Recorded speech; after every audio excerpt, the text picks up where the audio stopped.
नमस्कार साथियों, मैं अभिषेक शुक्ला आप सभी बच्चों का बहुत बहुत स्वागत करता हूं आपके अपने चैनल अनअकैडमी के शानदार से प्लेटफॉर्म पर। मेरे प्यारे दोस्तों, तो जैसे कि आप सभी बच्चों को मैंने कहा था कि इंडियन इकोनॉमी का एक छोटा सा पार्ट आप सभी बच्चों के लिए मैं लेकर आया हूं। तो आज एक बार मैं आप सभी बच्चों के लिए फिर से एक इंडियन इकोनॉमी का एक बहुत ही इंपॉर्टेंट पार्ट लेकर आ चुका हूं। तो चलिए मेरे प्यारे दोस्तों, शुरू करते हैं। शुरू करने से पहले आप सभी स्टूडेंट्स से मैं एक बार ये कंफर्मेशन चाहूंगा, क्या मैं आप सभी बच्चों को प्रॉपर तरीके से ऑडिबल एंड विजिबल हूं? तो जल्दी से आप सभी बच्चे कमेंट करके बताएंगे। तो जब तक हम स्टार्ट करते हैं मेरे प्यारे दोस्तों, तो चलिए। तो as you all know, my name is Abhishek Shukla and I have 3 years of experience in teaching field and specialised for the subject of anti commerce and for economics. मैं आप सभी स्टूडेंट्स को नेट जेआरएफ के लिए प्रिपरेशन करवा रहा हूं, जो भी बच्चे कॉमर्स स्ट्रीम से हैं और जो भी बच्चे इकोनॉमिक्स स्ट्रीम से हैं। तो मेरे प्यारे दोस्तों, आप सभी बच्चों को ये कोड शो हो रहा होगा ABHI 101। इस कोड का आप इस्तेमाल कर सकते हैं और आप सभी स्टूडेंट्स को 10% का इंस्टेंट डिस्काउंट मिल जाएगा। आप सभी बच्चों को, अगर कोई भी बच्चा अनअकैडमी के प्लेटफॉर्म पर 10% का डिस्काउंट चाहता है, तो आप सभी स्टूडेंट्स, चाहे वो प्लस का सब्सक्रिप्शन ले रहे हो, चाहे वो आप सभी बच्चे आइकॉनिक का सब्सक्रिप्शन ले रहा हो, आप सभी स्टूडेंट्स के माइंड में चल रहा होगा सर ये प्लस सब्सक्रिप्शन क्या है, आइकॉनिक सब्सक्रिप्शन क्या हो। इन सारी चीजों के बारे में हम एक डिटेल्ड इंफॉर्मेशन लेंगे।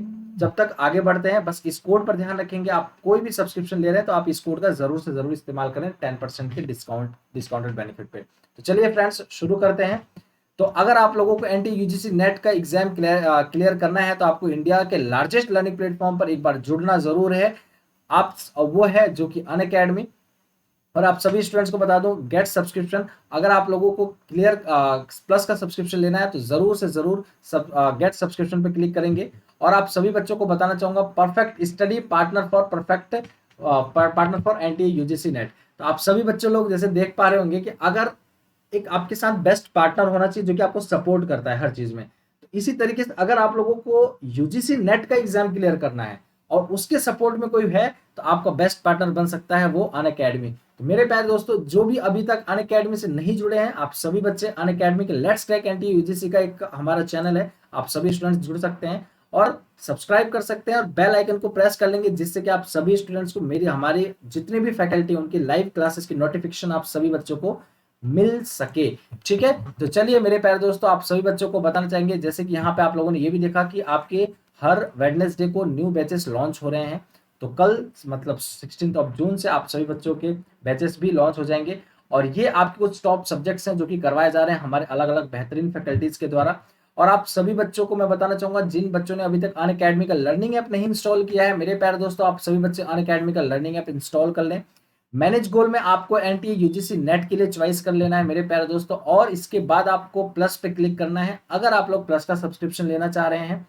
और उसके पहले अगर आप चाह रहे हैं कि नहीं मुझे कुछ डेमो क्लासेस देखनी है, तो आप सभी बच्चे फ्री लाइव क्लासेस पे क्लिक करके डेमो क्लासेस भी देख सकते हैं। फिर मेरा यहाँ पे नाम सर्च करेंगे अभिषेक शुक्ला। जिन बच्चों ने अभी तक मुझे ज्वाइन नहीं किया है, तो आप अभिषेक शुक्ला इस नाम से सर्च करके आप सभी बच्चे मुझे ज्वाइन कर सकते हैं, फॉलो कर सकते हैं, जिससे कि मेरी क्लासेस की लाइव नोटिफिकेशन आप सभी स्टूडेंट्स को मिलती रहे। गेट सब्सक्रिप्शन पे क्लिक करना है अगर आप लोग प्लस का सब्सक्रिप्शन लेना चाह रहे हैं।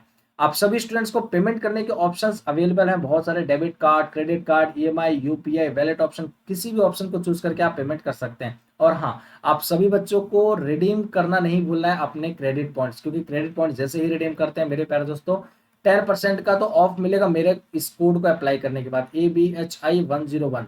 इस कोड को अप्लाई करने के बाद आपको इंस्टेंट 10% का डिस्काउंट मिलेगा। फिर आप जैसे ही इस कॉइन को आप रिडीम करते हैं तो और भी ज्यादा आपको डिस्काउंट मिल जाएगा।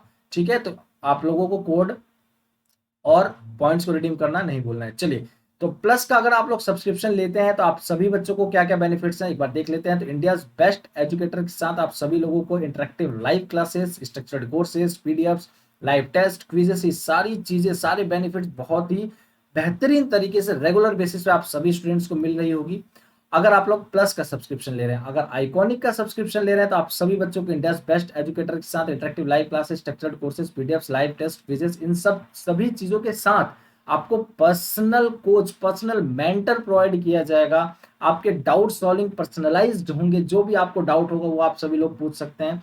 Preparatory study material, SOP interview preparation, ये सारी चीजें आप सभी बच्चों को आइकॉनिक के सब्सक्रिप्शन में मेरे प्यारे दोस्तों मिल रही होंगी, जो कि बहुत ही ज्यादा आप सभी बच्चों के लिए बेनिफिशियल होने वाला है।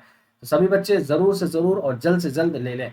ठीक है। और आप सभी बच्चों को मैं बताना चाहूंगा, अगर प्लस की सब्सक्रिप्शन के अमाउंट की बात करें तो अगर आप लोग 2 साल के लिए लेना चाह रहे हैं तो जैसे यहाँ पे आप शो हो रहा है 20,000, लेकिन अगर चाहते हैं कि ये आपको 18,000 में पड़ जाए तो आप सभी बच्चों को इस कोड का इस्तेमाल करना है ABHI101।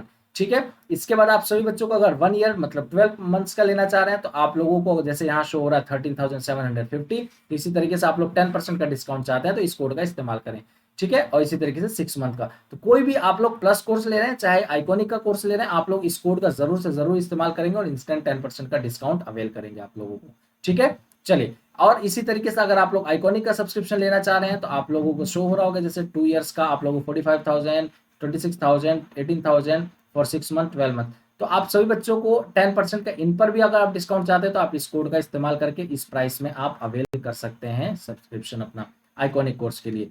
ठीक है। तो चलिए नेक्स्ट आगे बढ़ते हैं मेरे प्यारे दोस्तों। आप सभी बच्चों को मैं बता दूं, फ्रॉम 16 जून आप सभी लोगों के एक्सेल बैच स्टार्ट हो रहे हैं, चाहे वो आपके फिजिकल साइंसेस इंग्लिश में हुए, तो ये सारी चीजें आप लोगों का डीबीटी स्टार्ट हो रहा है आप सभी बच्चों के, तो ध्यान रखेंगे आप सभी बच्चों को प्लस का सब्सक्रिप्शन जल्द से जल्द आप लोग ले लें मेरे प्यारे दोस्तों, या फिर आइकॉनिक का सब्सक्रिप्शन, जो भी आप लोगों को एफोर्डेबल लगता है मेरे प्यारे दोस्तों, सबको ले लेना है सब्सक्रिप्शन, क्योंकि ये आपके नए नए बैचेस रेगुलर वेडनेसडे पर आपके स्टार्ट हो रहे हैं। तो चलिए शुरुआत करते हैं, और एक बहुत इंपॉर्टेंट इंफॉर्मेशन आप सभी बच्चों को देना चाहूंगा कि आप लोगों के प्राइस हाइक होने जा रहे हैं, जो कि बहुत ही बड़ा अलर्ट आप सभी बच्चों को मैं प्रोवाइड कर रहा हूं।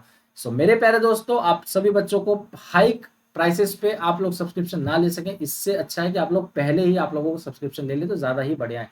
ठीक है। जैसे कि फैब में भी हाइक हुए थे तो आप लोगों ने अब काफी वो क्या कि सरप्राइज हाइक हो गया, हमें अब ले लेना चाहिए था, काफी बच्चों को ये डाउट आया था, लेकिन इसीलिए फिर से मैं आप सभी बच्चों को इन्फॉर्म करने आया हूँ कि आप लोगों के प्राइस हाइक हो रहे हैं तो जल्द से जल्द सब्सक्रिप्शन ले लें। So guys hurry up and subscribe now, आप लोगों को जल्द से जल्द सब्सक्राइब कर लेना है। So let's start it. तो हम इंडियन इकोनॉमी का सेक्शन कर रहे हैं और इसका बहुत ही इंपॉर्टेंट क्वेश्चन जो कि एग्जामिनेशन पॉइंट ऑफ व्यू से है, तो सभी बच्चे ध्यान रखेंगे, सभी स्टूडेंट्स को प्रॉपर आंसर करना है। आप लोगों को प्रॉपर तरीके से टाइमिंग दी जाएगी कि इतने टाइम के अंदर आप लोगों को आंसर कर देना है। ठीक है। तो चलिए स्टार्ट करते हैं। तो फर्स्ट क्वेश्चन आपके स्क्रीन पे ये रहा मेरे प्यारे दोस्तों। और प्लस और आइकॉनिक के बेनिफिट्स तो मैंने आप सभी बच्चों को बता ही दिया कि प्लस के बेनिफिट्स क्या है और आइकॉनिक के बेनिफिट्स क्या है, इन चार चीजों के साथ साथ भी। ठीक है। चलिए तो शुरुआत करते हैं मेरे प्यारे दोस्तों। तो first question on your screen, so national development council was set up in which year?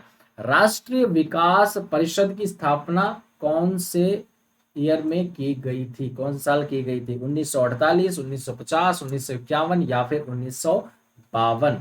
तो जल्द से जल्द आप लोग आंसर करेंगे। आप लोगों का टिक टिक स्टार्ट हो गया है, 30 सेकंड्स तक पहुंच गया है, तो जल्दी से फटाफट सभी स्टूडेंट्स को आंसर करना है समय के अंतराल में, समय के अंदर अंदर करना है। ऐसा नहीं कि आप लोग आंसर कर रहे हो 2 मिनट बाद 3 मिनट बाद, क्योंकि ऐसा सोचना है आप लोगों को कि आप एक एग्जामिनेशन हॉल में बैठे हो और आपको आंसर करने आपके सामने ये क्वेश्चन है, और बहुत हार्ड नहीं है, बहुत इजी नहीं है, बहुत एग्जामिनेशन पॉइंट से बहुत इंपॉर्टेंट है ये हम कहेंगे, और बहुत ही आसान क्वेश्चन भी नहीं कहेंगे। ठीक है।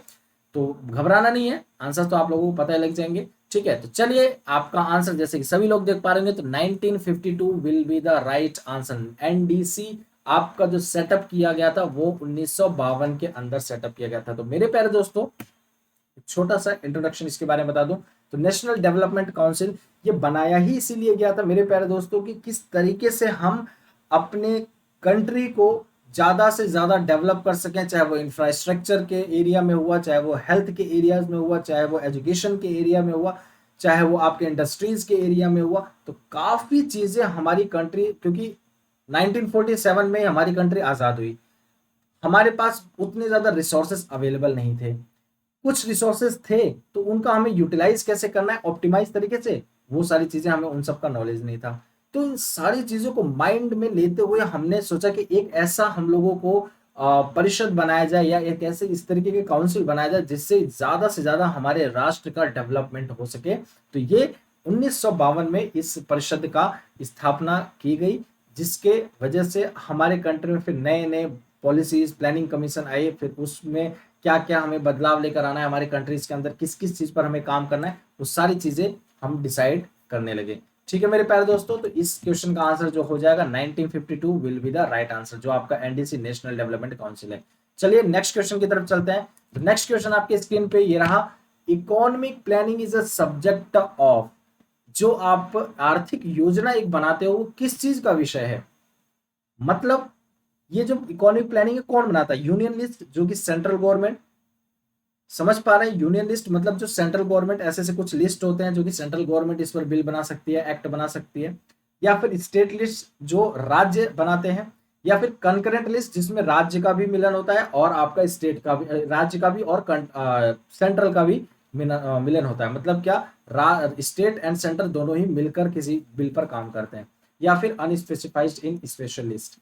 जल्दी से फटाफट आंसर करेंगे, आप लोगों का टाइमिंग कम हो रहा है धीरे धीरे। तो 7 6 5 4 3 2 and 1 and your answer is a, union list. आप सभी बच्चे लोगों का जिसका आंसर ए आया है उसका आंसर परफेक्टली तरीके से सही है कि ये हमारे सेंट्रल गवर्नमेंट का काम होता है कि हमारी आर्थिक योजना किस तरीके की होनी चाहिए, इकोनॉमी की प्लानिंग जो होती है वो जो करते हैं वो हमारी यूनियन लिस्ट के अंदर लिस्टिंग की गई है। ठीक है, तो ये हमें समझना बहुत जरूरी है। काफी इसमें बच्चे कंफ्यूज हो जाते हैं, काफी काफी बच्चे स्टेट लिस्ट पे या कंकरेंट लिस्ट पे मार देते हैं टिक, है ना। ज्यादातर बच्चे कंकरेंट लिस्ट पे ही टिक करके आ जाते हैं, लेकिन काफी गलतियां हो जाती है इस चीज में। तो आप लोग ध्यान रखेंगे, जो इकोनॉमिक प्लानिंग है वो मेरे प्यारे दोस्तों सेंट्रल गवर्नमेंट का काम होता है या यूनियन गवर्नमेंट का काम होता है, और इसलिए हमारा यूनियन लिस्ट का एक ये पार्ट है। ठीक है, चलिए नेक्स्ट क्वेश्चन की तरफ बढ़ते हैं। तो क्वेश्चन नंबर 3 है आपकी स्क्रीन पे।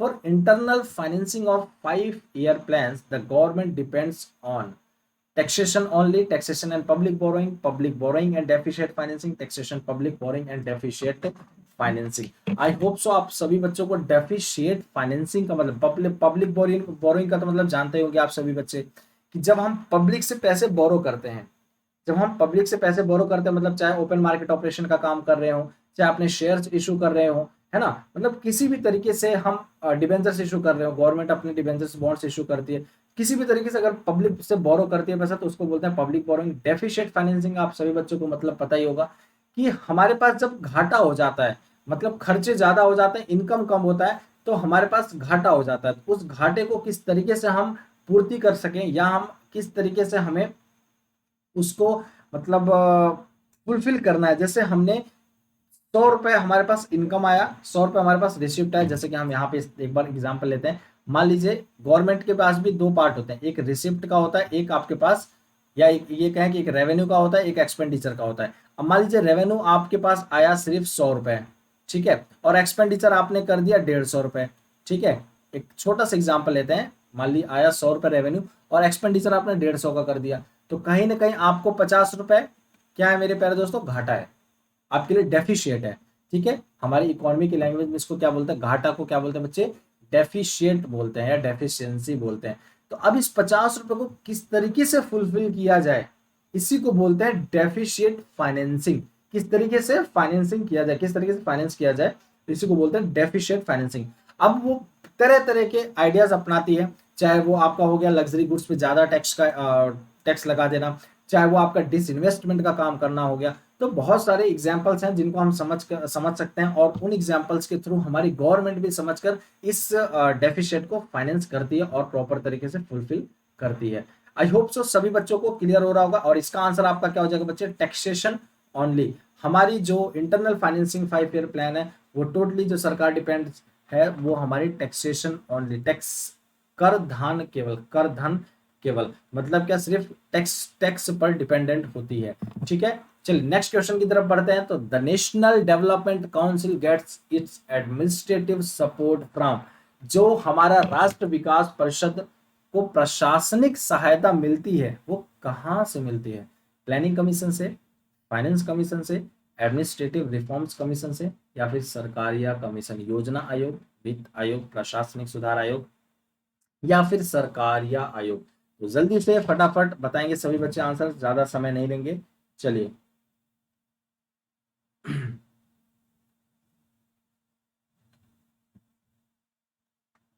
ज्यादा समय नहीं लेते हो, ये फटाफट सभी बच्चे बताएंगे।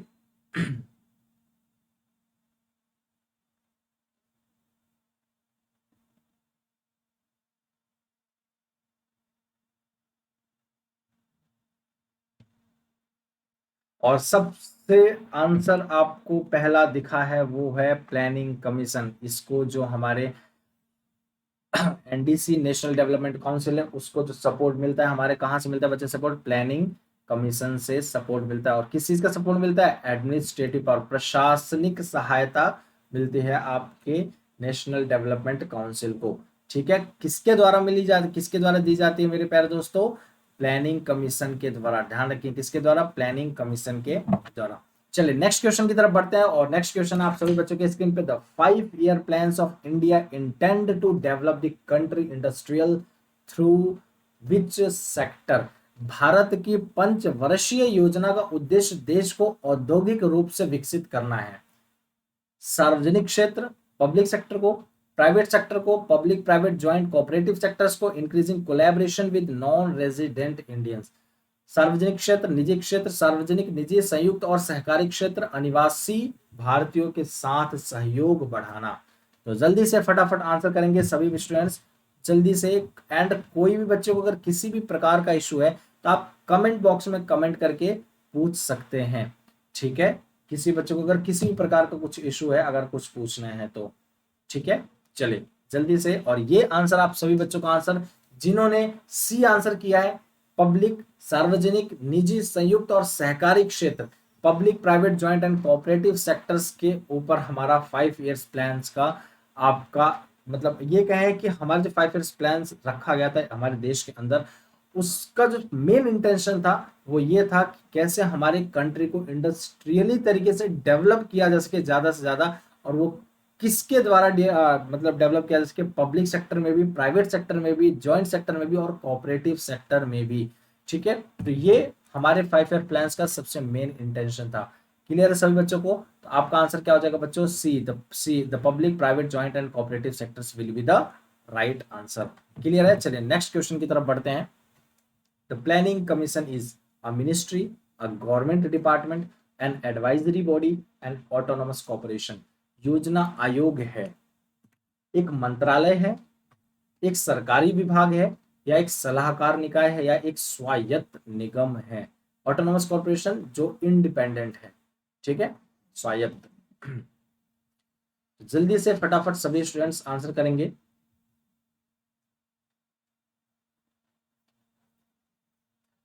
और आप सभी बच्चों को बता दूं, मैं बार बार बता रहा हूं कि जो भी बच्चे सब्सक्रिप्शन इस टाइम ले रहे हैं, आप सभी बच्चों को जो भी बच्चे इसमें सब्सक्रिप्शन ले रहे हैं प्लस का या आइकॉनिक का, उनको +1 मंथ का एक्स्ट्रा सब्सक्रिप्शन मिल जाएगा। +1 मंथ का एक्स्ट्रा सब्सक्रिप्शन मिलेगा, ध्यान रखेंगे सभी बच्चे। ठीक है, मतलब अगर कोई बच्चा 12 मंथ्स का ले रहा है तो उस बच्चे को 1 मंथ एक्स्ट्रा करके टोटल 13 मंथ्स का सब्सक्रिप्शन मिल जाएगा। और जो बच्चा 6 मंथ का ले रहा है तो उसको +1 मतलब उसको 7 मंथ का सब्सक्रिप्शन मिल जाएगा। क्लियर है? तो जल्द से जल्द आप सभी लोग सब्सक्रिप्शन ले लें, और अदरवाइज आपको ये भी आप ऑफर खो देंगे। और जो प्लस का सब्सक्रिप्शन है, जिसपे आप लोगों को प्लस का आइकॉनिक का सब्सक्रिप्शन, इसके प्राइसेस जो है वो भी हाइक हो जाएंगे, फिर दोनों तरफ से आपका लॉस हो जाएगा। तो इससे अच्छा है कि आपको प्लस और आइकॉनिक का बेनिफिट के साथ साथ आप लोगों को 1 महीना का एक्स्ट्रा वैलिडिटी भी मिल सके, तो आप सभी बच्चे लेना ना भूलें। ठीक है दोस्तों, चलिए बढ़ते हैं नेक्स्ट क्वेश्चन की तरफ। और इसका आंसर आप सभी बच्चों का क्या हो जाएगा बच्चों? एक ये सलाहकार निकाय है, एक ये एडवाइजरी बॉडी है। प्लानिंग कमीशन का काम क्या है बच्चे? एडवाइज करना। ठीक है, हमारे गवर्नमेंट डिपार्टमेंट को, या हम ये कहें गवर्नमेंट को क्या करना है काम? एक सलाहकार का एक प्लानिंग कमीशन का काम क्या है बच्चे? एक सलाह देना गवर्नमेंट को, किसी भी प्रकार का जो भी हमारे देश के अंदर हो रहा है उस सारे डिसीजंस के ऊपर एक सलाह देना, एक सलाह का काम करना, एडवाइस का काम करना। इसीलिए हम क्या कहते हैं बच्चे? Planning commission is an advisory body. Clear सभी बच्चों को? चलिए नेक्स्ट क्वेश्चन की तरफ बढ़ते हैं। Question number 7, which of the following statement is correct? इनमें से कौन सा कथन बिल्कुल सही है? Planning commission is a constitutional body. क्या यह प्लानिंग कमीशन जो योजना आयोग है ये एक संवैधानिक निकाय है? The prime minister is the chairman of the planning commission. जो हमारे प्रधानमंत्री होते हैं वो प्लानिंग कमीशन के अध्यक्ष होते हैं। The minister of planning is always necessarily the deputy chairman of planning commission. योजना मंत्री हमेशा योजना आयोग के उपाध्यक्ष होते हैं। या the draft plan is prepared by the national development council. जो मसौदा की योजना राष्ट्रीय विकास परिषद द्वारा तैयार की जाती है, मसौदा जो है, जो आपका ड्राफ्ट प्लान किया जाता है। तो जल्दी से फटाफट आंसर करेंगे। आपके पास टाइम बचा है 3, 2, 1 and your answer will be B. So I think जिन बच्चों ने आंसर बी दिया होगा परफेक्टली तरीके से, उसका राइट है कि जो हमारे प्रधानमंत्री होते हैं वो हमारे चेयरमैन होते हैं हमारे प्लानिंग कमीशन के। ठीक है, हमारे प्लानिंग कमीशन के वो क्या होते हैं मेरे प्यारे दोस्तों, चेयरमैन होते हैं। तो इस चीज का ध्यान रखेंगे आप सभी स्टूडेंट्स। ठीक है, चलिए नेक्स्ट क्वेश्चन की तरफ बढ़ते हैं। तो question number 8, the slack season in the Indian economy is, भारतीय अर्थव्यवस्था में स्लैक सीजन है मार्च से अप्रैल के बीच में, सितंबर टू दिसंबर के बीच में, जैन टू जून के बीच में, या फिर फेब टू अप्रैल के बीच में। भारतीय अर्थव्यवस्था में स्लैक सीजन है मार्च से अप्रैल, सितंबर दिसंबर, जनवरी टू जून, या फिर फरवरी टू अप्रैल। चलिए फटाफट सभी स्टूडेंट्स आंसर करेंगे। चलिए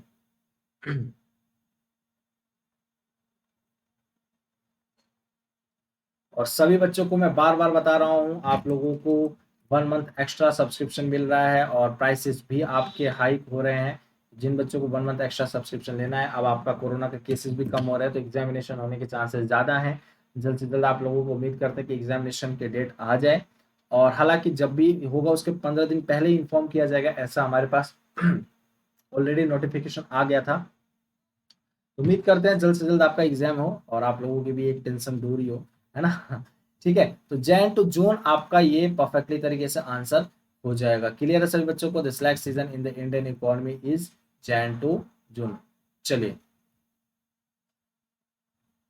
answer C will be the right answer. Question number 9 की तरफ चलते हैं। Consider the following statements, the nationwide scheme of national child labour projects NCLP is run by the Union Ministry of Social Justice and Empowerment. Guru Patswami Committee deal with the issues of child labor. तो जल्दी से फटाफट answer करेंगे। कौन सा आपका option बिल्कुल right है, कौन सा ऑप्शन बिल्कुल परफेक्ट है? चलिए फटाफट सभी बच्चे आंसर करेंगे जल्दी से।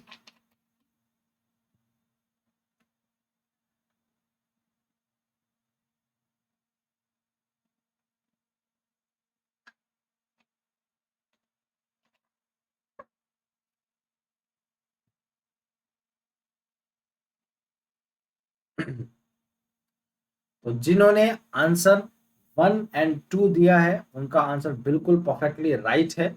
बोथ 1 और 2 will be the right answer. आपके दोनों ही स्टेटमेंट सही हैं।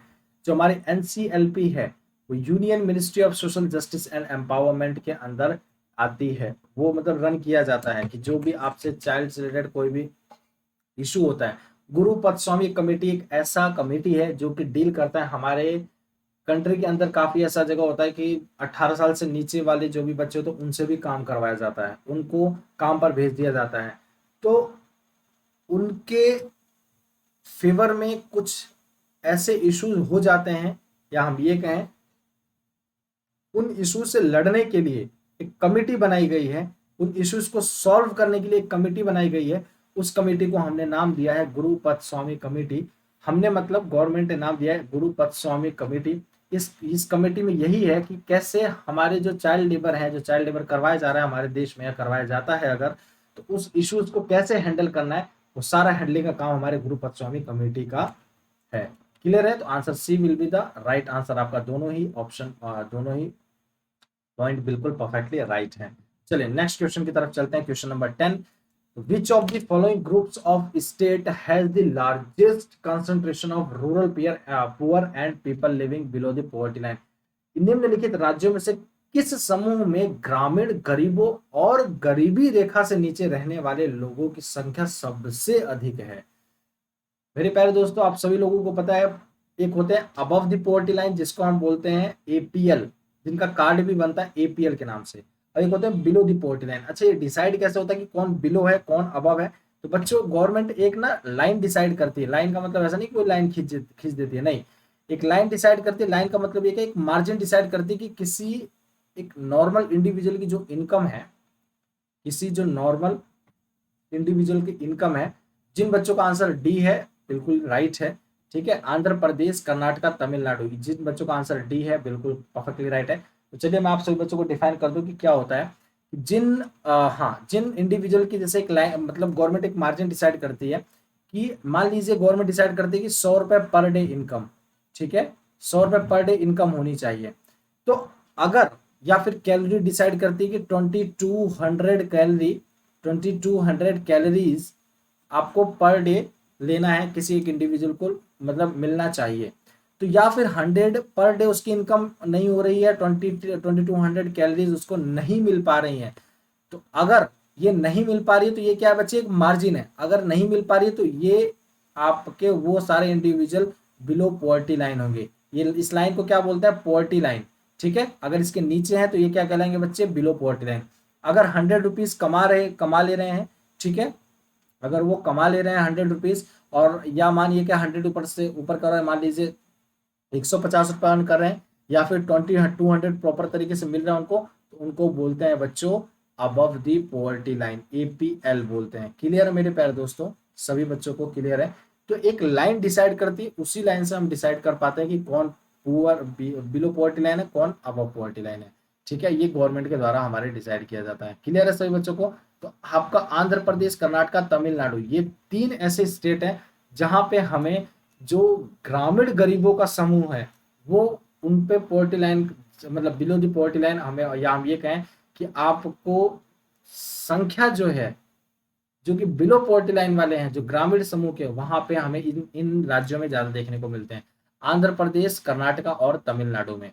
ठीक है, क्लियर है मेरे प्यारे दोस्तों, आप सभी बच्चों को आई होप सो बढ़िया तरीके से क्लियर होगा, कोई भी डाउट नहीं होगा। चलिए बढ़ते हैं नेक्स्ट क्वेश्चन की तरफ। नेक्स्ट क्वेश्चन आपके स्क्रीन पे, India's wage policy is based on, Bharat की जो मजदूरी नीति है वो किस पर आधारित है, कॉस्ट ऑफ लिविंग, रहने की लागत है, या स्टैंडर्ड ऑफ लिविंग की जीवन का स्तर कैसा है, या प्रोडक्टिविटी उत्पादकता, या नन ऑफ द अबव, उपरोक्त में से कोई भी नहीं। भारत की जो मजदूरी नीति बनाई जाती है वो किस पर, किसके बेस पर बनाई जाती है, तो इंडिया की वेज पॉलिसी है।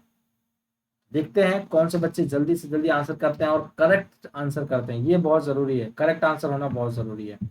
ठीक है, चलिए और एक चीज मैं बताऊं, आप सभी बच्चों को कोशिश जरूर करना है, गलत कर दें एक बार को चल जाएगा, चलो कोई बात नहीं, लेकिन कोशिश जरूर करना है सभी बच्चों को आंसर करने की। डरना नहीं है कि अरे यार आंसर नहीं कर पा रहे हैं तो गलत कर देंगे तो दिक्कत होगा, आंसर जरूर करें, इससे आप लोगों का हौसला बढ़ता है।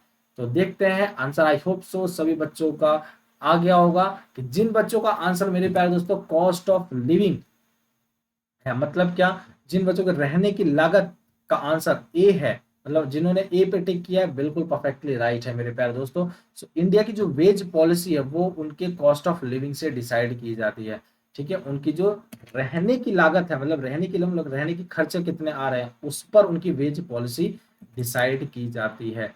क्लियर है मेरे प्यारे दोस्तों, ये उसका बेस होता है कॉस्ट ऑफ लिविंग। क्लियर है, चलिए नेक्स्ट क्वेश्चन की तरफ बढ़ते हैं। Question number 12, unemployment which occurs when workers move from one job to another job is known as, बेरोजगारी जो तब होती है जब श्रमिक एक नौकरी से दूसरी नौकरी में चले जाते हैं, उनको किस तरह की अनएम्प्लॉयमेंट कहते हैं, या उनको हम किस तरीके की बेरोजगारी कहते हैं। जब कभी एक एम्प्लॉय दूसरे जॉब की तरफ चले जाता है, एक जॉब को छोड़कर दूसरे जॉब में, उसको कौन सा बेरोजगारी कहते हैं, सीजनल, फ्रिक्शनल, साइक्लिकल अनएम्प्लॉयमेंट, या टेक्नोलॉजिकल अनएम्प्लॉयमेंट। चलिए जल्दी से फटाफट बताएंगे। आई होप सो सभी बच्चों को प्रॉपर तरीके से मेरे प्यारे दोस्तों क्लियर हो रहा होगा, जल्दी से फटाफट सभी स्टूडेंट्स बताएंगे आंसर। और ये आपका आंसर हो जाएगा बच्चों फ्रिक्शनल अनएम्प्लॉयमेंट। क्या हो जाएगा बच्चों, फ्रिक्शनल अनएम्प्लॉयमेंट। क्लियर है, तो जब कोई, आप लोगों ने ये चीज देखा होगा, मान लीजिए कोई जॉब छोड़ता है, फ्रिक्शनल अनएम्प्लॉयमेंट को समझे, ये तो चलो क्वेश्चन हो गया, लेकिन समझना हमें कैसे है। मान लीजिए कोई एक ए लिमिटेड कंपनी है, और इसके अंदर कोई एक्स पर्सन है जो वर्क कर रहा है, एक्स पर्सन कम वर्क कर रहा है। अब ये 4 महीने इसने वर्क किया, इसने क्या किया बच्चों, 4 मंथ्स यहाँ पे बहुत बेहतरीन तरीके से वर्क किया, काम किया, मजे से काम किया, ठीक है, 4 महीने। अब ये जो 4 महीने इसने वर्क किया है, अब ये 4 मंथ्स वर्क करके मेरे प्यारे दोस्तों, यहाँ पे अब ये सोचता है कि अरे यार मुझे जॉब छोड़ देना चाहिए, या कंपनी में कुछ ऐसा इसने मिस्टेक किया जिसको कि उसको छोड़ना पड़ रहा है। अब एक बात बता, जॉब छोड़कर अब ये जो एक यहाँ मान लेते हैं, कोई मान लो पी लिमिटेड नाम से कोई कंपनी है, मान लो पी लिमिटेड कंपनी है कोई, है ना। तो 4 मंथ्स को छोड़ने के बाद इस पी लिमिटेड में ज्वाइन होता, मान लो किसी कंपनी में ज्वाइन होना है, तो क्या ये तुरंत ज्वाइन हो जाएगा? मान लीजिए ये जैन से इसने ज्वाइन किया और अप्रैल तक काम काम किया, ठीक है, अप्रैल तक काम किया। अब मान लीजिए इस कंपनी में अगर ये ज्वाइन करता है जुलाई में ज्वाइन करता है, ठीक है, तो कहीं ना कहीं मई वाला जो महीना है, जून वाला जो महीना है, ये 2 महीने ये क्या रहा बच्चों? अनएम्प्लॉयड रहा। क्या रहा बच्चे? ये 2 महीने क्या रहा? अनएम्प्लॉयड रहा। तो उस अनएम्प्लॉयड को हम क्या बोलते हैं हिंदी में? बेरोजगार बोलते हैं। तो ये जो बेरोजगार है वो किस तरह का बेरोजगारी है? तो उस बेरोजगारी को बोलते हैं हम घर्षण बेरोजगारी, फ्रिक्शनल अनएम्प्लॉयमेंट। आई होप सो सभी बच्चों को क्लियर होगा कि फ्रिक्शनल अनएम्प्लॉयमेंट का मतलब क्या होता है। सीजनल अनएम्प्लॉयमेंट का मतलब क्या होता है? जब कभी ध्यान रखो, कभी कभी गर्मी के सीजन में आप लोगों को देखेंगे किस तरीके के काम करते हैं। कभी कभी आप लोगों को देखा होगा आइसक्रीम बेचते हैं, कभी कभी लोगों ने क्या होगा आइसक्रीम बेचते हैं। आपको गर्मी के सीजन में आइसक्रीम ज्यादा बेचने को देखने को मिलता होगा, ठीक है, आइसक्रीम ज्यादा बेचने वाले देखते होंगे। लेकिन क्या वो आइसक्रीम जो अगर आप वो ठंडी के टाइम में क्या करेंगे वो भाई, वो ठंडी के टाइम में क्या करेंगे? अब वो ठंडी के में तो आइसक्रीम नहीं चलेगा, तो उतने पूरे उस सीजन के लिए जो विंटर वाला सीजन होगा, उस पूरे विंटर वाले सीजन के लिए वो क्या हो गए बच्चों? अनएम्प्लॉयड हो गए, मतलब क्या? बेरोजगार हो गए। तो इस टाइप की जो बेरोजगारी होती है उसको सीजनल अनएम्प्लॉयमेंट बोलते हैं। क्या बोलते हैं मेरे प्यारे दोस्तों? सीजनल अनएम्प्लॉयमेंट बोलते हैं। साइक्लिकल अनएम्प्लॉयमेंट क्या होता है? चक्रीय बेरोजगारी क्या होती है? बच्चा आप लोगों ने देखा होगा जो धीरे धीरे धीरे धीरे आपके कभी कभी बेरोजगारी बढ़ती रहती है। आप लोगों ने देखा होगा बेरोजगारी आपकी जब बढ़ती रहती है, एक साइकिल से दूसरे साइकिल में चले गए, मतलब आपका थोड़ी सी स्किल अगर आप लोगों को जरूरत है, जैसे कि मान लीजिए कुछ ऐसी टेक्नोलॉजी आई, ठीक है, या हम ये कि टेक्नोलॉजी तो चलो वो टेक्नोलॉजी का अनएम्प्लॉयमेंट हुआ। साइक्लिकल अनएम्प्लॉयमेंट क्या हुआ बच्चों? कि मान लीजिए कुछ ऐसी डेवलपमेंट हो गया, या हम ये कहें कुछ नया इशू हो गया जिसके वजह से आप अनएम्प्लॉयमेंट हो गए, आप उसको उसमें स्किल नहीं आपके अंदर है, जिसके वजह से आप नहीं उसको प्रॉपर तरीके से नहीं कर पा रहे, उस टाइप के बेरोजगारी को बोलते हैं साइक्लिकल अनएम्प्लॉयमेंट। नेक्स्ट है आपके पास टेक्नोलॉजिकल अनएम्प्लॉयमेंट। इसको हम एक बार रफ कर लेते हैं। टेक्नोलॉजिकल अनएम्प्लॉयमेंट क्या होती है? तकनीकी बेरोजगारी। तकनीकी बेरोजगारी का मतलब होता है मेरे प्यारे दोस्तों, जब आप के देश में या फिर आप जिस जगह काम कर रहे हो वहां पे कुछ ऐसी तरीके की टेक्नोलॉजी यूज की जाए, वहां पे कुछ ऐसी तरीके की टेक्नोलॉजी यूज की जो कि आप यूज नहीं कर पाते। अभी तक तो बहुत ही बढ़िया से आप काम कर रहे थे, लेकिन कुछ एक ऐसी टेक्नोलॉजी आ गई, वो ऐसे मशीन्स लेकर आ गए जिस मशीन को आपको चलाना नहीं आता। अब वो क्या करेंगे? या तो वो आपको सिखाएंगे, ट्रेनिंग देंगे उसका, और ट्रेनिंग का कोई अनपेड रहेगा, ठीक है, या फिर आपको वो चलाने नहीं आता तो वो आपको निकाल देंगे। तो उस तरह का जो आप निकाल देंगे तो आप हो जाओगे बेरोजगार। तो उस टाइप की बेरोजगारी को क्या बोलते हैं बच्चे? टेक्नोलॉजिकल बेरोजगारी, या हम ये कहें मतलब अनएम्प्लॉयमेंट, या हम ये कहें तकनीकी बेरोजगारी। क्लियर है सभी बच्चों को? तो answer B will be the right answer. Frictional unemployment वो आपका आंसर राइट हो जाएगा जब कोई एक जॉब से दूसरी जॉब में जाता है। उस टाइम पीरियड में जब वो अनएम्प्लॉयड रहता है, उस अनएम्प्लॉयड पीरियड को बोलते हैं फ्रिक्शनल अनएम्प्लॉयमेंट। क्लियर है सभी बच्चों को? चलिए नेक्स्ट क्वेश्चन की तरफ चलते हैं। क्वेश्चन नंबर 13 है जो the type of unemployment mostly found in India can be characterised as. Bharat में ज्यादातर बेरोजगारी किस प्रकार की विशेषता की प्रकार की जा सकती है? स्ट्रक्चरल, फ्रिक्शनल, साइक्लिकल या डिसगाइज्ड अनएम्प्लॉयमेंट। चलो तीनों को छोड़ के डिसगाइज्ड वाला मैं अभी आपको समझाऊंगा बहुत ही बेहतरीन तरीके से। चलिए जल्दी से फटाफट सभी स्टूडेंट्स आंसर करेंगे।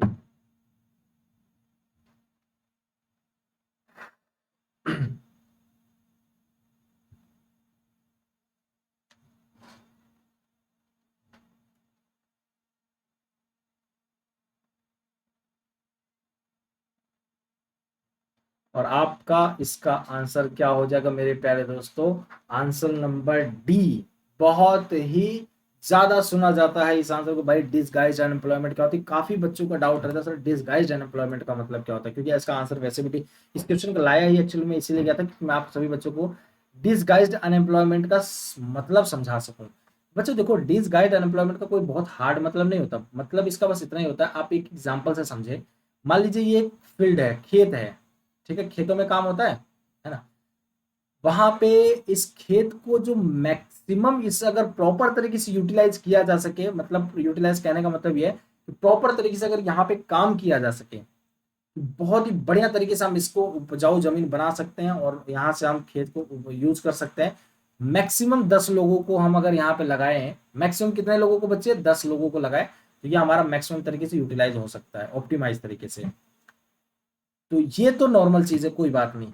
लेकिन अगर हमने 10 ना करके हमने प्लस यहाँ पे लगा रखा है, मान लीजिए 15 लोग, कितने लगा रखा है बच्चे, 15 लोग, तो हमारे पास टोटल आदमी कितने लगे, 5 हमने एक्स्ट्रा लगा रखे और टोटल कितने लगे बच्चे, 15 लोग। लेकिन जरूरत यहाँ पे कितने बच्चे, 10 लोग। बाकी के 5 लोग मिलके क्या करेंगे, चाय पियेंगे बैठ के। वो वहां पे काम तो कर रहे हैं, काम तो वहां पे कर रहे हैं, लेकिन क्या उनकी प्रोडक्टिविटी नजर आ रही है क्या, उनकी प्रोडक्टिविटी कुछ नजर है क्या। अनएम्प्लॉयमेंट का मतलब ये नहीं, सॉरी, एम्प्लॉयमेंट का मतलब ये नहीं होता है सिर्फ कि वहां पे आप लोग लगे हुए हो, नहीं। एम्प्लॉयमेंट का मतलब ये नहीं तो रोजगार, सिर्फ आप वहां पे गए और वहां पे आप लग गए, नहीं।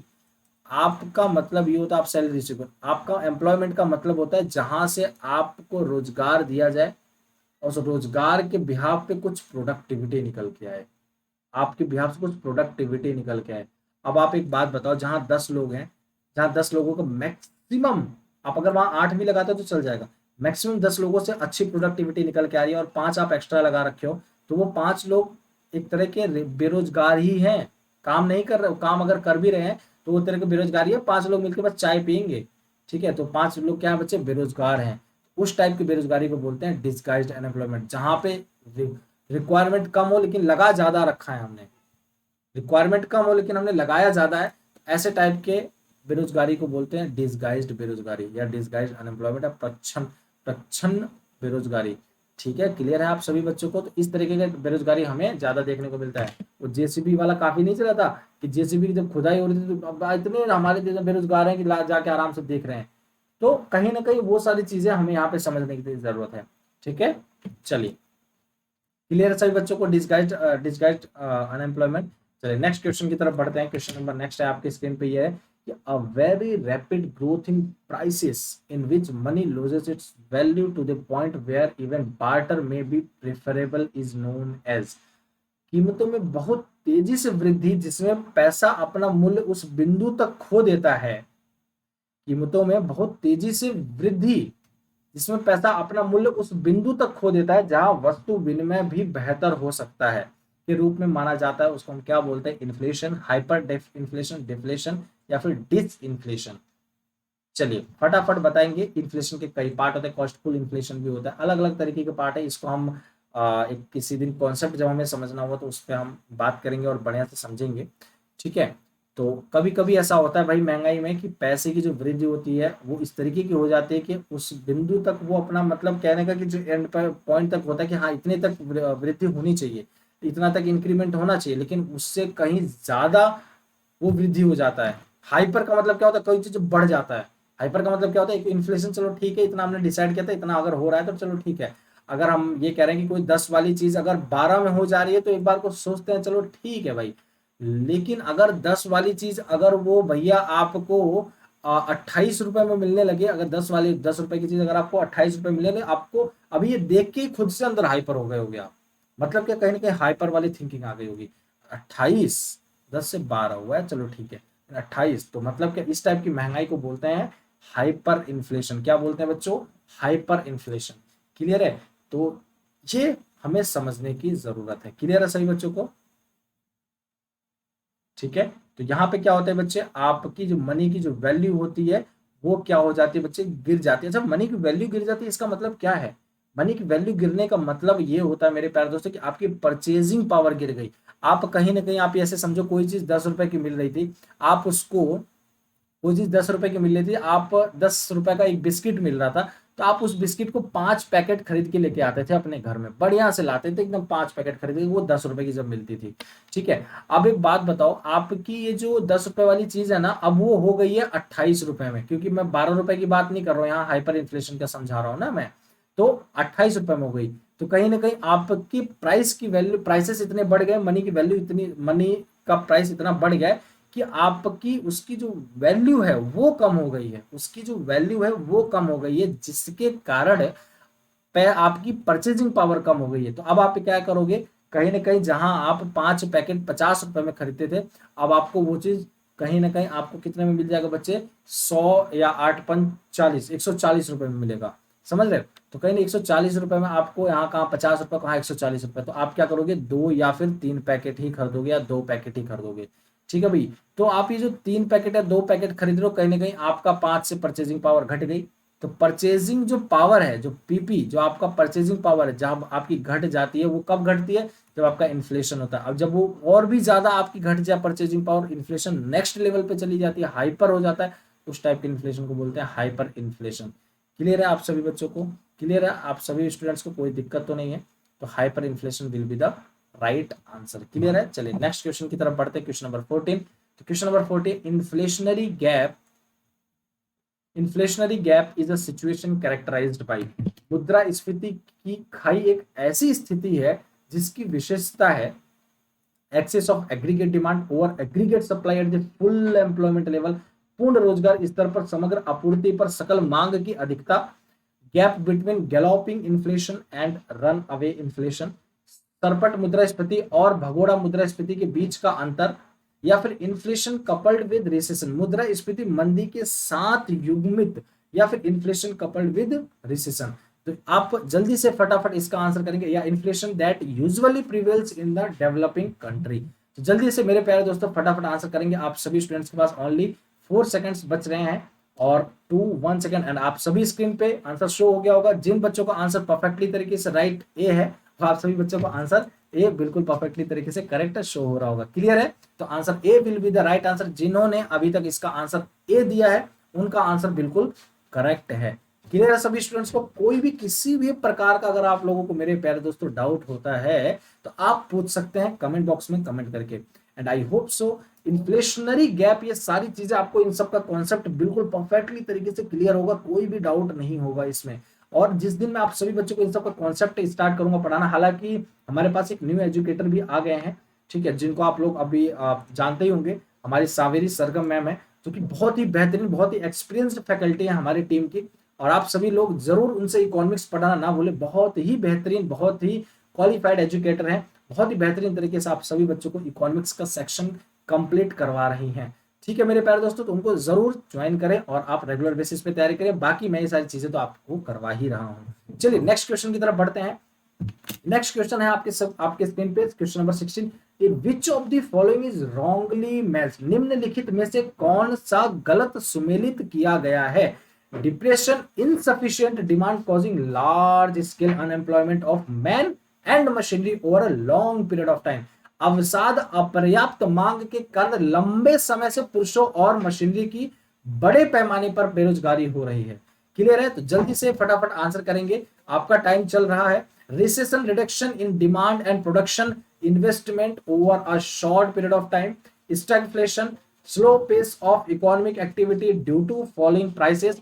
Boom, rapid, all and all spun in economic activity. तो जल्दी से फटाफट इन सब का आप लोग आंसर करना है। आप सभी स्टूडेंट्स को ज्यादा समय नहीं लगाना है मेरे प्यारे दोस्तों, और आंसर आपकी स्क्रीन पे शो हो गया होगा। तो जिनका आंसर सी है, स्टैगफ्लेशन का मतलब क्या होता है, slow pace of economic activity due to falling of prices.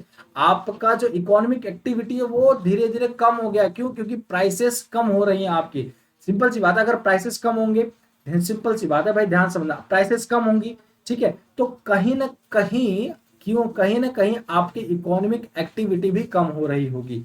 Clear है? समझ पा रहे हैं कि आपकी जब प्राइसेस कम होगी, प्राइसेस कम कब होता है, जब आपका सप्लाई, ऑब्वियस बात है, कम हो रहा होगा। जब सप्लाई कम होगा, या सॉरी जब आपका सप्लाई ज्यादा हो रहा होगा, तो कहीं ना कहीं आपके प्राइसेस कम होंगे, जिसकी वजह से इकोनॉमिक एक्टिविटी हम उतना ज्यादा नहीं कर रहे होंगे।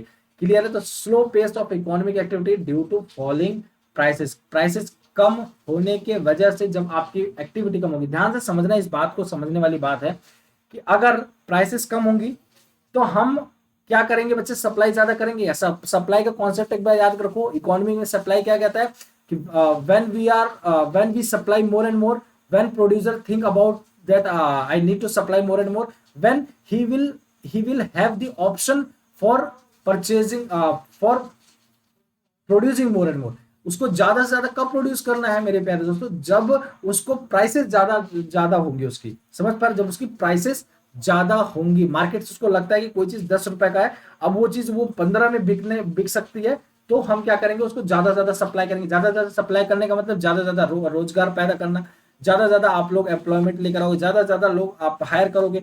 लेकिन एम्प्लॉयमेंट कब करोगे, आप रोजगार कब लेके आओगे, जब उसकी प्राइसेस ज्यादा। अब आपकी प्राइसेस ही गिरी हुई है तो आप लोग क्या करोगे यार, हाई लो प्राइसेस में कौन बेचना चाहेगा, कोई नहीं बनाना चाहेगा प्रोडक्ट, नहीं कोई बेचना चाहेगा। तो इसलिए आपका इसका आंसर क्या हो जाएगा बच्चों, C answer will be the right answer. Clear है, कोई दिक्कत नहीं, ये आपका मैच नहीं कर रहा है। So slow pace of economic activity due to falling prices, ये आपका बिल्कुल तरीके से मैच नहीं कर रहा है। चलिए आगे बढ़ते हैं। Next question, question number 17, the cause of inflation is. बहुत सारे रीजंस होते हैं कि इन्फ्लेशन आपका किस कारण की वजह से होता है, लेकिन इसमें से कौन सा कारण है आपका बताएंगे जल्दी से। Increase in money supply, fall in production, increase in money supply and fall in production, decrease in money supply and fall in production. पैसों की आपूर्ति में वृद्धि, उत्पादन में गिरावट, पैसे की आपूर्ति में वृद्धि और उत्पादन में गिरावट, या पैसे की आपूर्ति में कमी और उत्पादन में भी गिरावट, दोनों में कमी और गिरावट हो। तो जल्दी से फटाफट आंसर करेंगे सभी स्टूडेंट्स, फटाफट सभी बच्चे। सो जल्दी से, किसी बच्चे को अगर कुछ भी इशू है तो आप क्वेश्चन में पूछ सकते हैं, मुद्रास्फीति किस कारण के वजह से होता है। Increase in money supply, fall in production, increase in money supply and fall in production, या decrease in money supply and fall in production. चलिए जल्दी से फटाफट सभी बच्चों को आंसर करना है बच्चों, और answer C will be the right answer. I hope so सभी बच्चों को आंसर शो हो रहा होगा। तो जिन्होंने आंसर मेरे प्यारे दोस्तों सी दिया है, answer C will be the right answer. जब आपकी मनी सप्लाई इंक्रीज कर दी जाती है और प्रोडक्शन कम हो रहा होता है, सिंपल सी बात है, प्रोडक्शन कम होगा, मनी सप्लाई ज्यादा होगा, मनी सप्लाई ज्यादा होगा तो कहीं ना कहीं लोगों के पास पैसा ज्यादा होगा। समझ पा रहे हैं, अगर लोगों के पास ज्यादा पैसा होगा तो वो डिमांड ज्यादा करेंगे, डिमांड ज्यादा करेंगे तो मार्केट में सप्लाई तुरंत थोड़ी ना आ जाएगी। प्रोडक्शन कम है, प्रोडक्शन कम है मेरे प्यारे दोस्तों, ध्यान से समझना। आपके पास क्या है बच्चों, प्रोडक्शन कम है लेकिन आपके पास सप्लाई ज्यादा है, मतलब पैसे की सप्लाई, या हम ये कहें कैश आपके पास ज्यादा है, लोगों के पास कैश ज्यादा है, खरीदने की परचेजिंग पावर उनकी ज्यादा है, वो ज्यादा से ज्यादा चीजों को खरीद सकते हैं, महंगी भी चीजें अब क्या करेंगे, अब ज्यादा से ज्यादा चीजों को वो खरीद सकते हैं, उनके पास कैश ज्यादा, अवेलेबिलिटी ऑफ कैश ज्यादा है। अब उनके पास प्रोडक्शन लेकिन कम है, मार्केट में वो खरीदने की क्षमता रखते हैं, अब वो इतना खरीदना चाहते हैं, खरीदने की क्षमता 50 पीस रखते हैं, लेकिन मार्केट में अवेलेबल कितना है बच्चों, 30 पीस ही है ना। अब ये 50 पीस अगर एक पर्सन खरीदना चाह रहा है और हमारे मार्केट में अवेलेबल है सिर्फ 30 पीस, और हमारे मार्केट में ऐसे कई लोग हैं जो कि 50 पीस खरीदना चाह रहे हैं किसी भी कोई भी प्रोडक्ट का। अब आप एक बात समझो, इस 30 पीस में कहीं ना कहीं क्या होगा बच्चों, महंगाई हो जाएगी, बहुत तगड़ी वाली महंगाई आ जाएगी।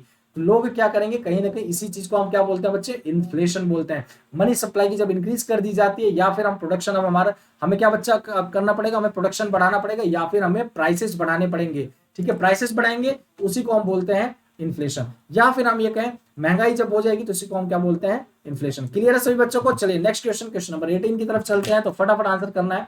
Who among the following is most benefited from inflation. निम्नलिखित में से किसे मुद्रास्फीति से सबसे ज्यादा अधिक लाभ हुआ है। गवर्नमेंट पेंशनर्स, सरकारी पेंशन भोगी जो होते हैं, या फिर क्रेडिटर, लेनदार जो होते हैं, या फिर सेविंग बैंक अकाउंट होल्डर जो बचत बैंक खाता जो धारक होते हैं, या फिर डेटर्स जो देनदार होते हैं।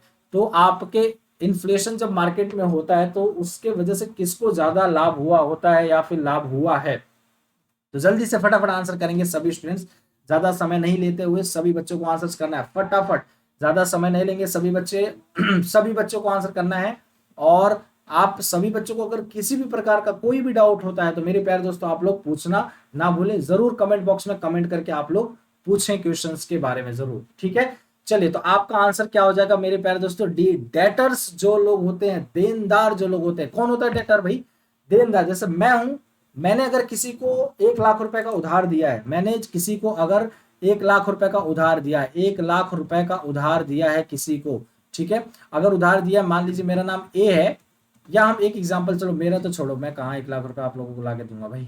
हाँ लो, कोई ए है, ए ने बी को उधार दिया है, ठीक है, ए ने बी को उधार दिया है बच्चों 1 लाख, 1 लाख का उधार दिया, कितना, 1 लाख का उधार दिया, तो ए कहीं ना कहीं 1 लाख रुपए किसको मिलेगा, ए को मिलेगा, है ना। कुछ फ्यूचर में डेट दिया होगा, मान लो फ्यूचर में कोई डेट दिया होगा फ्यूचर में, ठीक है। अब इस बी को 1 लाख रुपए देना किसको, ए को, तो ये क्या हो गया बच्चे, डेटर हो गया।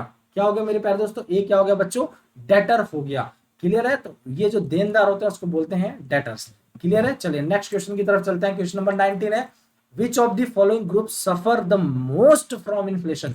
अभी तो हमने ये देखा कि फायदा किसको होता है इन्फ्लेशन से, लेकिन अब हमें ये देखना है कि सबसे ज्यादा घाटा कौन, किसको सबसे ज्यादा सफर करना पड़ता है, बहुत ज्यादा मतलब पीड़ित वाला कौन सा भाग होता है इन्फ्लेशन का, किसको ज्यादा प्रॉब्लम होती है इन्फ्लेशन की वजह से, डेटर्स को, क्रेडिटर्स को, बिजनेस क्लास को, या फिर होल्डर्स ऑफ रियल एसेट्स, वास्तविक संपत्ति जिसके पास होती है उनको ज्यादा दिक्कत होती है। जल्दी से फटाफट आंसर करेंगे सभी स्टूडेंट्स, और इस समय में रहते हुए आंसर करना बहुत ही इंपॉर्टेंट क्वेश्चन है आप सभी बच्चों के इकोनॉमिक सेक्शन के लिए। तो सभी स्टूडेंट्स इस क्वेश्चन को बिल्कुल भी स्किप ना करें, हर क्वेश्चन को आंसर करना है। 20-20, 10-10 क्वेश्चन के हम छोटे छोटे वीडियोस लेकर आते रहेंगे और आपके कॉन्सेप्ट्स को भी क्लियर करते रहेंगे और आपकी प्रैक्टिस को भी ज्यादा से ज्यादा हम बढ़ाएंगे। ठीक है, तो सभी बच्चे जल्दी से फटाफट आंसर करेंगे और answer B is the right answer आपका, creditor will be the right answer. Simple सी बात है यार, देखो अगर भाई फायदा डेटर को हो रहा है तो घाटा किसको हो रहा होगा बच्चे, क्रेडिटर को हो रहा होगा, है ना। अगर फायदा देनदार को हो रहा है तो लेनदार को क्या हो रहा होगा, जो लिया होगा पैसा उसको भाई घाटा होगा, उसको ज्यादा सफर करना पड़ेगा, ऑब्वियस सी बात है। तो आपका आंसर क्रेडिटर कौन हो जाएगा बच्चे, B will be the right answer. आप B will be the right answer कैसे आपको समझाया था मैंने, ए ने पैसा दिया है बी को तो ए क्या कहलाएगा बच्चे, डेटर, बी क्या कहलाएगा बच्चे, क्रेडिटर, क्या कहलाएगा बच्चों, क्रेडिटर, क्या हो जाएगा बच्चों, क्रेडिटर। समझ में आई बात, बी के लिए वो बी लेनदार है जिसको हम क्या बोलते हैं, लेनदार। ठीक है, क्लियर मेरे प्यारे दोस्तों। तो ये लेन देन तो चलता रहता है आपके बिजनेस क्लास में। तो डेटर के लिए क्या होता है बच्चों, इन्फ्लेशन एक फायदे वाली चीज होती है और क्रेडिटर के लिए एक इन्फ्लेशन में ये घाटे वाली चीज। अच्छा, फायदा घाटा क्यों है भाई, देखो क्यों है ये भी हम समझ लेते हैं, क्यों है फायदे वाली चीज, क्यों है घाटे वाली चीज, इसको भी हम देख लेते हैं। तो एक काम करते हैं, सिंपल सी बात है, देखो आपके पास अगर महंगाई है, मार्केट में महंगाई है, कोई भी 10 रुपए का चीज अगर 15 रुपए में बिक जाए, बस एक ही एग्जांपल समझाऊंगा उससे आप लोगों को अपने आप ही समझ रहा हो। मान लीजिए मार्केट में महंगाई है और 10 रुपए का चीज कोई आपको अब मार्केट में 15 रुपए का मिल रहा है, कितने का मिल रहा है, 15 रुपए का मार्केट में वो मिल रहा है। और इसी समय आपके पास अचानक से एक किसी को आपने उधार दिया था 1,000 रुपए का, आपके पास रुपए नहीं है इस 15 रुपए को खरीद, 15 रुपए का इस चीज को खरीदने के लिए आपके पास रुपए नहीं है, क्योंकि मार्केट में इन्फ्लेशन है भाई। 10 रुपए का सामान आपको 15 रुपए में मार्केट में दिया जा रहा है, आप खरीद नहीं पा रहे क्योंकि आपके पास पैसे नहीं है, महंगाई इतनी ज्यादा है। लेकिन आपको अगर इसी समय अचानक से कोई भाई आ जाए, करे आपको कोई जिसको आपने कर्ज दिया था उसने आपको 1,000 रुपए ला के दे दिया, है ना, 1,000 रुपए ला के आपको कर्ज लौटा दिया, आपके तो चेहरे भाई मन में लड्डू फूटेंगे। अब लड्डू फूटेंगे तो भाई इस लड्डू का कुछ ना इस्तेमाल करोगे, आप इसको कहीं ना कहीं 15 रुपए में खरीदने के लिए एलिजिबल हो जाओगे। तो कहीं ना कहीं डेटर्स जो था वो आपके लिए फायदा हुआ। क्यों क्यों फायदा हुआ, क्योंकि आपके पास 1,000 रुपए आपके पास उस टाइम में है जिस टाइम में आपको एक्चुअल में रिक्वायरमेंट है, जिस टाइम में आप 15 रुपए में उस सामान को नहीं खरीद पा रहे थे, आपके पास वो इनकम नहीं थी, अब उस इनकम का आप यूज करके आप 15 रुपए में इस चीज को आप खरीद पा रहे हैं। ठीक है मेरे प्यारे दोस्तों, तो इसलिए इसका आंसर डेटर्स के लिए जो, अब भाई देनदार जो था, सॉरी लेनदार जो था, क्रेडिटर, उसके पास कहीं ना कहीं उसके पास 1,000 रुपए बेचारा 15 रुपए में नहीं खरीद पा रहा था, अब 15 रुपए में नहीं खरीद पा रहा तो उसको और 1,000 रुपए उसको देना पड़ा उस टाइम में, है ना। तो कहीं ना उसके पास से पैसा चला गया, उसके पास से पैसा चला गया तो उसके लिए और भी बड़ी दिक्कत हो गई क्रेडिटर के लिए। ठीक है, तो कहीं ना कहीं इसका आंसर क्या हो जाएगा बच्चे, B will be the right answer. I hope so अभी बच्चों को कॉन्सेप्ट एकदम बढ़िया तरीके से क्लियर होगा, डेटर और क्रेडिटर में एकदम डिफरेंशिएट कर पा रहे होंगे, और क्यों घाटा होता है, क्यों फायदा होता है, डेटर को क्यों फायदा होता है और क्रेडिटर को क्यों घाटा होता है इन्फ्लेशन के टाइम में, बहुत ही प्रॉपर्ली तरीके से क्लियर हो रहा होगा सभी बच्चों को। ठीक है, चलिए नेक्स्ट क्वेश्चन की तरफ बढ़ते हैं। लास्ट क्वेश्चन है आपके स्क्रीन पे, ये minimum inflation is in post economic reform was in, आर्थिक सुधारों के बाद न्यूनतम मुद्रास्फीति कब थी, कौन से ईयर में थी, 1999 से 2000, 2000 से 2001, 2001 से 2002 या 2000 2003। चलिए फटाफट आंसर करना है, ज्यादा समय ना लेना है, सभी नहीं लेना है, सभी बच्चों को जल्दी से फटाफट आंसर करेंगे। बहुत ही इंपॉर्टेंट क्लास रहने वाली है ये आप सभी बच्चों के लिए, तो सभी बच्चे इस चीज का ध्यान देंगे मेरे प्यारे दोस्तों, बहुत इंपॉर्टेंट क्लास है आप सभी बच्चों के लिए, कोई बच्चा स्किप नहीं करेगा। ठीक है, चलिए फटाफट आंसर करेंगे। इंडियन इकोनॉमी के ये कुछ ऐसे क्वेश्चन है जो कि एग्जामिनेशन पॉइंट ऑफ व्यू से बहुत बहुत बहुत बहुत इंपॉर्टेंट होने वाले हैं मेरे प्यारे दोस्तों। चलिए फटाफट सभी बच्चों को आंसर करना है। 10, 9, 8, 7, 6, 5, टाइम के अंदर रहने देना, टाइम के बाहर आप लोगों को आंसर नहीं करना, क्योंकि टाइम के बाहर करेंगे तो ऐसा समझना आपको एग्जामिनेशन हॉल में। तो जिसका आंसर मेरे प्यारे दोस्तों 1999 से 2000 आ रहा है, बिल्कुल परफेक्टली तरीके से राइट है। तो answer A will be the right option. 99 to 2000 के बीच में जो इन्फ्लेशन हमारा था वो बहुत ही आपका मतलब बहुत ही मिनिमम था, आर्थिक सुधार, न्यूनतम मुद्रास्फीति जिसको हम कहते हैं। ये post economic reform, post economic reform समझ रहे हैं, जो आपका NP new economic policy, NEP new economic policy आया था 1991, इसी को क्या बोलते हैं बच्चे, इकोनॉमिक रिफॉर्म। ये इकोनॉमी के अंदर एक रिफॉर्म किया गया था, आपका आया था ना एलपीजी वाला, लिबरलाइजेशन आपका प्राइवेटाइजेशन और ग्लोबलाइजेशन, एलपीजी का एक आया था। तो ये एक बहुत बड़ा इकोनॉमी का हमारे क्या बच्चे रिफॉर्म है। इस इकोनॉमिक रिफॉर्म के बाद अगर सबसे कम इन्फ्लेशन, सबसे कम मुद्रास्फीति देखी गई थी तो वो कब देखी गई थी? 1999 और 2000 के बीच में देखी गई थी। क्लियर है मेरे प्यारे दोस्तों? आप सभी बच्चों को बिल्कुल भी भूलना नहीं है, इस इंडियन इकोनॉमी का बहुत ही इंपॉर्टेंट क्वेश्चन है ये। तो answer A will be the right answer, answer A will be the बिल्कुल सही हो जाएगा आंसर ए। तो आई होप सो मेरे प्यारे दोस्तों आप सभी बच्चों को बहुत ही बेहतरीन तरीके से चीजों को समझ पा रहे होंगे और बहुत ही बेहतरीन तरीके से आप सभी लोग आंसर कर पाए होंगे। एंड आप सभी बच्चों को रेगुलर बेसिस पे ये कुछ आपके सेक्शंस हो रहे हैं। अब किसी बच्चे को कोई भी डाउट होता है, सेक्शन किसी भी प्रकार का इकोनॉमी में आप लोगों को डाउट होता है, तो आप कमेंट बॉक्स में क्वेश्चन कमेंट करके आप पूछ सकते हैं। आपके कमेंट का जरूर से जरूर जवाब दिया जाएगा, पूरी कोशिश रहेगी कि आपके जवाब दिया जा सके, और हाँ बिल्कुल दिया जाएगा। ठीक है, तो कोई भी बच्चा कमेंट करना नहीं भूलेगा। तो आप सभी बच्चों को, ये इंडियन इकोनॉमी का पार्ट चल रहा है, बहुत ही इंपॉर्टेंट पार्ट है, तो सभी बच्चे इसको करना ना भूलें, बहुत ही इंपॉर्टेंट आप लोगों का पार्ट चल रहा है। सो किसी को अगर किसी भी प्रकार का अगर डाउट है मेरे प्यारे दोस्तों जो मैंने पढ़ाया उसमें भी, या फिर कुछ आगे अगर कुछ डाउट होता है तो आप लोग बता सकते हैं। सो मेरे प्यारे दोस्तों आप सभी बच्चों को क्या कर लेना है, इस कोड का जरूर से जरूर इस्तेमाल करना है, इस कोड को ABHI101, जिससे आप सभी बच्चों को 10% का इंस्टेंट ऑफ मिल सके। इंस्टेंट 10% अगर ऑफ चाहते हैं तो आप सभी बच्चों को इस कोड का जरूर से जरूर इस्तेमाल करना है। आप प्लस का सब्सक्रिप्शन ले रहे हैं, चाहे कितने भी समय के लिए, जो भी आपको वैलिडिटी दी गई है, या फिर आइकॉनिक का सब्सक्रिप्शन ले रहे हैं, चाहे कितने भी समय के लिए, आप लोग इस कोड का इस्तेमाल करके 10% का डिस्काउंट पा सकते हैं। क्लियर है सभी बच्चों को? और हाँ, आप सभी बच्चों को लाइक करना, शेयर करना और सब्सक्राइब करना बिल्कुल भी नहीं भूलना है। ठीक है, क्योंकि आप लोग सब्सक्राइब करेंगे, और बेल आइकन को तो बिल्कुल प्रेस करना नहीं भूलना है, क्योंकि बेल आइकन को जैसे ही आप प्रेस करते हैं आप सभी लोगों को ऑल पे क्लिक करना है, जिससे हमारी क्लासेस की जितनी भी लाइव क्लासेस होती हैं, जितने भी हमारे फैकल्टीज लाइव क्लासेस ले रहे हैं, सारी क्लासेस की लाइव नोटिफिकेशन आप सभी तक पहुंच सके, सभी को करेक्ट टाइम पर पहुंच सके। इसके लिए आप सभी बच्चों को ये सब्सक्राइब के साथ साथ बेल आइकन को प्रेस करने के साथ साथ ऑल पे जरूर क्लिक करना है, जिससे कि सभी स्टूडेंट्स को रेगुलर अपडेट्स मिलते रहें। सो मेरे प्यारे दोस्तों आप सभी बच्चों को बहुत बहुत मेरा दिल से धन्यवाद। Thank you so much to everyone. आप सभी बच्चों को ध्यान रखेंगे, प्लस का सब्सक्रिप्शन लेना, उस चीज के बारे में बता दी। और हाँ, एक चीज और मैं बता दूं, अगर आप सभी लोग प्लस का सब्सक्रिप्शन ले रहे हैं या फिर आइकॉनिक का सब्सक्रिप्शन ले रहे हैं, चाहे वो 1 ईयर के लिए ले रहे हैं, चाहे वो आप 6 मंथ के लिए ले रहे हैं, 6 मंथ या फिर 1 ईयर के लिए ले रहे हैं, आप सभी बच्चों को +1, मतलब कि अगर 6 मंथ्स के लिए ले रहे हैं आप, तो आपको 7 मंथ्स का बेनिफिट उठा पाएंगे, प्लस का भी, चाहे वो आइकॉनिक का ले रहे हैं। ठीक है, तो प्लस मतलब 1 महीने का एक्स्ट्रा बेनिफिट आप लोग उठा सकते हैं। अगर आप लोग 1 ईयर का ले रहे हैं मेरे प्यारे दोस्तों, तो 1 ईयर के साथ आपको 1 मंथ एक्स्ट्रा मिलेगा। तो मतलब कहने का क्या है कि बच्चे आपको 13 मंथ्स तक का आप बेनिफिट उठा सकते हैं, और आपके प्राइसेस भी हाइक हो रहे हैं, तो उन सारी बेनिफिट्स को आप लोग अभी अवेल कर सकें, 1 मंथ भी अवेल कर सकें, और प्राइसेस हाइक होने से पहले आप लोगों को इस बेनिफिट्स के साथ साथ ये सारी चीजें अवेल कर सके सस्ते में।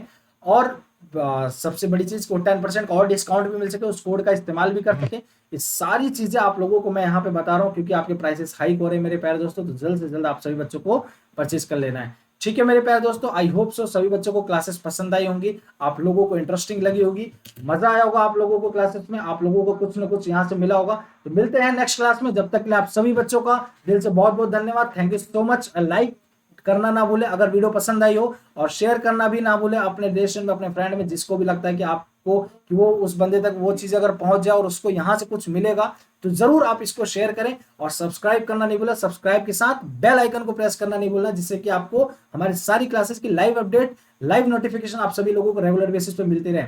ठीक है दोस्तों, मिलते हैं नेक्स्ट क्लास में, जब तक के लिए आप सभी बच्चों का दिल से धन्यवाद। Thank you so much. Good bye for today. जय हिंद।